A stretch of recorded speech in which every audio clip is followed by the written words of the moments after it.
तो प्यारे बच्चों, आज हम डिस्कस करेंगे ionization of acids and bases. अपन ने लास्ट लेक्चर में एसिड बेस थ्योरी देखी थी और थोड़ी टर्मिनोलॉजी देखा था, basics electrolytes, non electrolytes, strong electrolyte, weak electrolyte. फिर एसिड बेस थ्योरी देखी, उसके बाद एम्फोटेरिक नेचर ऑफ वाटर देखा। अब हम देखने वाले हैं ionization of acids and bases. यानी कि बेटा जी, एसिड आयोनाइज हो रहा है या टूट रहा है, आप बोलो डिसोसिएट हो रहा, ठीक है। तो एसिड H+ देता है अकॉर्डिंग टू आर्हेनियस थ्योरी और बेस OH- देता है। तो कहने का मतलब एसिड एंड बेस क्या होते हैं बेटा? आयोनाइज होते हैं, टूट जाते हैं आयंस में, डिसोसिएट होते हैं, तो वही है आयोनाइजेशन। तो बेटा on the basis of extent of ionization, क्या क्या क्या, on the basis of extent of ionization, extent of ionization, acid और बेस को हमने दो पार्ट में बांट रखा है, ठीक है भाई साहब। Strong acid, weak acid, strong base, weak base. हाँ, और हमने स्ट्रॉन्ग इलेक्ट्रोलाइट, वीक इलेक्ट्रोलाइट देखा था, बिल्कुल वही है समझो। बस आपके टेक्स्ट बुक में नाम के लिए टॉपिक दे दिया है, इसलिए मुझे आपको पढ़ाना पड़ता है। मैं स्ट्रॉन्ग इलेक्ट्रोलाइट, वीक इलेक्ट्रोलाइट ही कि भाई on the basis of extent, मतलब कितना आयोनाइज हो रहा है, बराबर। अगर वो 100% डिसोसिएट हो रहा है तो स्ट्रॉन्ग, और अगर 100 से कम हो रहा है तो वीक। कोई नई बात तो नहीं है, आप अच्छे से जानते हो। और मैंने अल्फा भी बताया था लास्ट टाइम, अल्फा जिसको डिग्री ऑफ डिसोसिएशन बोलते हैं, ठीक है। तो उनके हिसाब से एसिड दो तरह से होते हैं, एक मैंने बोला आपको स्ट्रॉन्ग एसिड और एक मैंने आपको बोला वीक एसिड, ठीक है भाई। उसी तरह अगर मैं बात करूं बेस की, तो बेस में भी भाई एक स्ट्रॉन्ग बेस और एक वीक बेस। कोई दिक्कत? Strong acid, strong base, weak acid, weak base. तो मैंने आपको बोला है कि स्ट्रॉन्ग बेस कब होता है बच्चा और स्ट्रॉन्ग एसिड कब होता है। ऑब्वियस सी बात है, जब 100% डिसोसिएशन बोल लो या आयोनाइजेशन बोल लो, उसको हम बोलते हैं स्ट्रॉन्ग एसिड। अरे बात समझ में आ रहा है? जैसे कि मैं यहाँ पे एकदम लिखता हूँ भाई, स्ट्रॉन्ग एसिड कब होगा? जब उस एसिड का डिसोसिएशन बोल लो या आयोनाइजेशन बोल लो, आयंस में टूट गया, डिसोसिएशन मतलब टूटना, आयोनाइजेशन मतलब टूटने के बाद आयंस में टूटना। तो भैया अगर उसका डिसोसिएशन 100% हो, 100% डिसोसिएशन का मतलब क्या? जितना हमने मॉलिक्यूल्स लिया वो पूरा पूरा डिसोसिएट हो गया। एग्जांपल मैंने लिया था, अगर आपको याद होगा तो, कि भाई अगर मैं ले रहा हूँ HCl, बराबर, तो HCl स्टार्टिंग में HCl के मान लीजिए कि 100 मॉलिक्यूल्स थे डिसोसिएशन से पहले, बिफोर डिसोसिएशन 100 मॉलिक्यूल्स थे। अभी टूटने के बाद H+ और Cl- देगा बच्चा, सही है। और स्टार्टिंग में तो ये टूटेगा नहीं, जब ये टूटा नहीं होगा, बिफोर डिसोसिएशन ये 100 मॉलिक्यूल। लेकिन भाई टूटने के बाद ये पूरा जीरो हो गया, ये पूरा जीरो हो गया भाई, और ये बन गया 100 और ये भी बन गया 100। बस समझ में आया? तो ये आफ्टर डिसोसिएशन हुआ और ये बिफोर डिसोसिएशन, बराबर ना। तो मैंने आपको बताया अभी तक कि अल्फा क्या होता है? Before dissociation, sorry after dissociation, है ना। अरे after dissociation upon before dissociation, या उसी को बोलो टोटल भाई। ऐसे भी आप लिख सकते हो, और आप ये भी बोल सकते हो कि भैया कितना डिसोसिएट हुआ, नंबर ऑफ मोल्स या number of molecules dissociated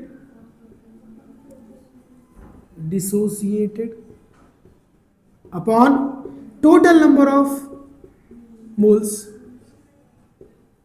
answer same आएगा। देखो ना भाई, पहले कितना हुआ डिसोसिएट, कितना हुआ after dissociation? After dissociation 100, dissociation के बाद भी 100, और डिसोसिएशन से पहले भी तो 1 आया, दोनों ही केस में। कितना टूटा? 100, कितने में से? 100, तो भी 1 आया। चाहे आप ऐसे बोलो चाहे आप ऐसे बोलो, कभी भी बोलो, जितनी बार पढ़ाऊंगा उतनी तरीके से पढ़ाऊंगा। आया बात समझ में? कॉन्सेप्ट से समझना है आपने को। अल्फा इसको बोलते हैं डिग्री ऑफ डिसोसिएशन। तो बेटा स्ट्रॉन्ग एसिड का एग्जाम्पल है ये बेहतरीन कि भैया स्ट्रॉन्ग एसिड का डिसोसिएशन 100% होता है। इसको बोलेंगे 100% आयोनाइजेशन या 100% डिसोसिएशन। लेकिन अगर वही बोला ना एक्सटेंट कितना टूट रहा, सेम कहानी स्ट्रॉन्ग बेस के लिए ले लो।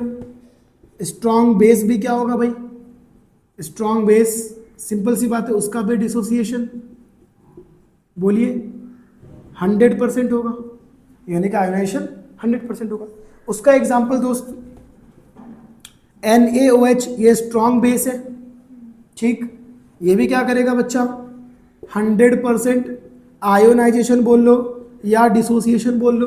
किसमें, Na+, याद रखना पानी किस में डिसोसिएट होता है, तो यहाँ पे मेंशन कर देना भैया इन H2O, ये लिख दो यहाँ पे पानी, और यहाँ पे ब्रैकेट में AQ लिखना ज़्यादा सही है कि नहीं, एक्वस। तो भैया H2O में टूटा ये इन H2O, Na+, aqueous, OH minus aqueous, same 100 molecules लिया, ये जीरो स्टार्टिंग में, बाद में ये 0 हो गया, पूरा टूट गया और 100 बन गया, तो उसका भी अल्फा बनाएगा। तो ये स्ट्रॉन्ग एसिड स्ट्रॉन्ग बेस हो गया, है ना भाई।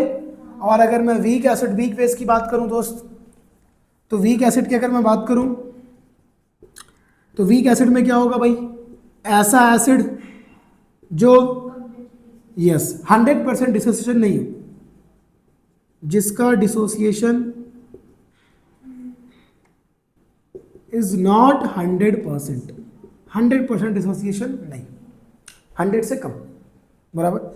उसका एग्जांपल है भाई CH3COOH, एसिटिक एसिड, और इसके लिए अपन एरो डबल इस्तेमाल करते हैं क्योंकि इक्विलिब्रियम होता वीक में, ठीक है। ये बनाएगा यहाँ पे H2O में CH3COO minus AQ plus H plus AQ, सही है। वीक एसिड कितना फूटता है, मैंने बोला था कि अल्फा वीक एसिड के लिए या वीक बेस के लिए अल्फा कितना होता है, लगभग less than equal to 5%। Percent alpha कितना होता है, लगभग लेस देन इक्वल टू 5% की बात करें। और अगर वैल्यू की बात करें तो अल्फा लगभग 0.05 इतना कम आता है। तो वीक वाले एकदम कम टूटते हैं, यानी कि एग्जांपल के तौर पे अगर ये 100 मॉलिक्यूल लिया तो स्टार्टिंग में ये 0 था, बाद में ये सिर्फ 5 टूटा, तो ये बचा 95 और ये बना 5, ये बना 5% ही टूटा। तो ये भी मौजूद है और ये भी मौजूद है, बराबर, ये भी मौजूद है, पूरा डिसोसिएटेड नहीं और 0 नहीं हुआ है, और ये भी है, तो दोनों के बीच में क्या हुआ, इक्विलिब्रियम, आयंस और मॉलिक्यूल के बीच। दूसरा बच्चा वीक बेस, ऐसा बेस सिंपल, फिर से दिख रहा है ना, जो 100% डिसोसिएशन नहीं हो। इसका एग्जांपल ले लो, अमोनियम हाइड्रोक्साइड NH4OH, किस में टूटेगा ये, फिर से NH4 plus AQ plus OH minus AQ। ये बात नहीं मालूम थी क्या, मालूम थी, ऑलरेडी हम देख चुके हैं। जहाँ पे मैंने आपको क्या बताया था, स्ट्रॉन्ग इलेक्ट्रोलाइट वीक इलेक्ट्रोलाइट, वहीं पे मैंने एक्सप्लेन कर दिया था डिटेल में। फिर से मैंने एक बार फिर से बता दिया भाई कि एसिड और बेस टूटते हैं on the basis of extent of dissociation, कि कितना टूट सकते हैं। उसके बेसिस पे 2 कैटेगरी में बांटा हमने एसिड बेस को, एक स्ट्रॉन्ग और एक वीक, बराबर। ऐसे एसिड और बेसिस जो 100% डिसोसिएट हो जाए पूरे के पूरे, उनको स्ट्रॉन्ग एसिड स्ट्रॉन्ग बेस कहते हैं। And the acids and base which do not dissociate completely, do not ionize completely in water, they are known as weak acid और ये बात ध्यान में रहेगा आपके पक्के से। तो ये हो गया आपका स्ट्रॉन्ग एसिड। अब मैं बोल रहा था लिस्ट दे दूंगा आपको, strong acid, strong base, weak acid, base, जब जरूरत पड़ेगी उतना तो देता रहूंगा। यहाँ पे कुछ स्ट्रॉन्ग एसिड के बारे में बात कर लेते हैं, कुछ वीक एसिड, कुछ स्ट्रॉन्ग बेस, कुछ वीक बेस। अब स्ट्रॉन्ग एसिड एक तो आपको याद ही है, अभी आपने बोला यस, HCl, हाइड्रोक्लोरिक एसिड, ठीक है। अगर नाम नहीं मालूम है तो मैं जो बोल रहा हूँ उसको ध्यान से सुनो, और वीडियो तो अवेलेबल रहेगा ही, वीडियो पे पॉज कर करके नाम लिख लेना, ठीक है। Hydrochloric acid, H2SO4, sulphuric acid, HNO3, nitric acid, और ले लो HBr hydrobromic acid, hydrobromic acid, HI hydro iodic acid, ध्यान में रहेगा। और ले लो आप HClO3 क्लोरिक एसिड, क्या क्लोरिक एसिड, हमने पी ब्लॉक में पढ़ा है ये क्लोरिक एसिड, क्लोरस क्लोरिक याद है। HBrO3 bromic acid, HiO3 iodic acid. देखो टिपिकली मतलब जनरली आपको ये लगेगा ये लगेगा ये लगेगा ये लगेगा ये लगेगा, ये इतना नहीं लगेंगे, बट कम से कम ये जो 1 2 3 4 5 स्टार्टिंग के 5 है एटलीस्ट इनको ध्यान में रखो कि भैया hydrochloric acid, sulphuric acid, nitric acid, hydrobromic acid, hydroiodic acid, ऐसे और भी बहुत सारे एसिड्स हैं भाई, ठीक है। जनरली आप कम से कम इतना याद रखो। अब वीक एसिड की बात करूं, किसकी? Weak acid. तो भाई वीक एसिड का एग्जांपल है HCOOH, इसको बोलते हैं फॉर्मिक एसिड, क्या? Formic acid, formic acid, FORMIC, formic acid. और एक और नाम होता है मिथेनोइक एसिड, क्या? मिथेनोइक एसिड, हमने पढ़ रखा है 10th में, एक कार्बन है मिथेन और ये ओइक एसिड है, कार्बोक्सिलिक एसिड। तो ये हो गया, चलो लिख ही देता हूं, मिथेनोइक एसिड या फॉर्मिक एसिड, आगे एसिड लगा लेना, फॉर्मिक एसिड। CH3COOH, इसको बोलते हैं एसिटिक एसिड या इथेनोइक एसिड, जो विनेगर में होता है, एसिटिक एसिड। उसी तरह एक होता है HF hydrofluoric acid, hydrofluoric acid या हाइड्रोजन फ्लोराइड, ये भी वीक एसिड है। उसी तरह HCN हाइड्रोसायनिक एसिड, नाम लिख देता हूं ये, हाइड्रोसायनिक एसिड या हाइड्रोजन साइनाइड भी पढ़ सकते हो आप। इसको हाइड्रोफ्लोरिक एसिड, जिस तरह ये हाइड्रोब्रोमिक एसिड, याद रखना hydrochloric acid, hydrobromic acid, hydroiodic acid, ये स्ट्रॉन्ग एसिड्स हैं, but hydrofluoric acid weak acid है। Even H2S hydrogen sulphide gas, जो गटर के अंदर से निकलता है, ये गैस गंदी बदबू और पॉइजनस गैस होता है, टॉक्सिक जहरीला गैस, H2S, हाँ हाइड्रोजन सल्फाइड बोलते हैं, हाइड्रोजन सल्फाइड गैस। कौन सा गैस? Hydrogen sulphide gas. अब ये जो गैस होता है ये भी क्या है? Weak acid. तो कम से कम इतने वीक एसिड आपको याद होना चाहिए। कौन कौन से भाई? जो वहां पे लिख दिए हैं, कौन कौन सा? HF, HCN, है ना, ये सब आपको याद होने ही चाहिए। यहाँ तक की कहानी क्लियर है? कोई डाउट, कोई दिक्कत? अब ज़्यादा लिस्ट दे रहा हूँ, होने को बहुत एसिड्स बेसिस है, जितने में आपका काम हो जाए इतने में आपका काम हो जाएगा, ठीक, इतना ध्यान में आना ही चाहिए। अब स्ट्रॉन्ग बेस की बात करो भाई, सिंपल NaOH। अब बेटा NaOH का केमिकल नेम है sodium hydroxide, but common name, commercial name है कॉस्टिक सोडा, मार्केट में कॉस्टिक सोडा बोलते हैं, तो नाम दोनों याद रखना है। KOH potassium hydroxide, caustic potash, caustic potash, ठीक। उसी तरह कैल्शियम हाइड्रोक्साइड, कैल्शियम हाइड्रोक्साइड, कल मैंने बताया भी था, अल्कलाइन मेटल के हाइड्रोक्साइड और अल्कलाइन अर्थ मेटल के हाइड्रोक्साइड्स क्या होते हैं? बेसिस होते हैं, स्ट्रॉन्ग बेसिस होते हैं। उसी तरह मैग्नीशियम, इसका नाम होता है लाइम वाटर, लाइम वाटर, चूना पानी। कैल्शियम ऑक्साइड बोल के चूना पाउडर होता, जो चूना होता उसमें पानी मिलाते हैं तब जाके वो जिसमें लगाते हैं ना, वो पानी के साथ मिक्स होता है, वही होता है ये चूना, जो लगाते हैं आप लोग अपने पेरेंट्स को, है ना, बोलते हैं बहुत पढ़ाई कर रहा है मेरा बच्चा, मेरे बच्ची चूना लगा रहा, कैल्शियम हाइड्रोक्साइड आया। दूसरा मैग्नीशियम हाइड्रोक्साइड, इसको बोलते हैं मिल्क ऑफ मैग्नीशिया, जो इनो में होता है, ठीक है। ऐसे बहुत सारे हो सकते हैं। Barium hydroxide, lithium hydroxide, lithium hydroxide, ठीक है। ऐसे काफ़ी सारे हाइड्रोक्साइड्स हैं जो स्ट्रॉन्ग बेस, इतने में आपका काम हो जाएगा, इतना कम से कम याद रखो पक्के से। अब वीक बेस कौन सा है? तो वीक बेस की अगर बात करूं तो सबसे पहले ammonium hydro oxide, ammonium NH4 को अमोनियम पढ़ते हैं, अमोनियम हाइड्रो ऑक्साइड। इसके अलावा क्यूपरिक हाइड्रो ऑक्साइड, कॉपर की वैलेंसी 2 इस्तेमाल किया तो उसको पढ़ते हैं क्यूपरिक।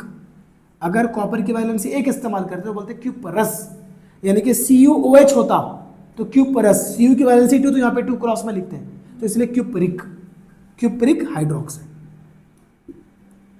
हाइड्रोक्साइड, ठीक।